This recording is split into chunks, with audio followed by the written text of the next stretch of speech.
Mobile tipper জন্য কে কি dialogue শুনেন ফ্যামিলি থেকে? মোবাইলের ভিতরে ঢুকে যা, ভাত না খায়া মোবাইল খা।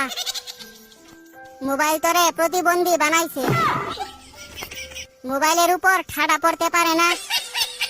মরার পরেও মোবাইল দিয়া দিমু, চোখ লাগিয়ে দিয়ে টিপতেই আছে। পানি দিয়ে মোবাইল গিলে খা।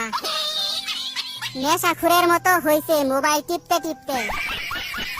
হাত ব্যথা হইলে পা দিয়ে টিপ, মোবাইলে তোরে শেষ করছে। তুই কানা হয়ে যাইবি তো, এত টিপে মোবাইল নষ্ট হইতে পারে না। রেজাল্টের পর বুঝামু মজা, অন্ধ হইতে বেশি দেরি নাই। সারাদিন মোবাইলের মধ্যে কি দেখো? আমি বলুম না, আমার শরম করে।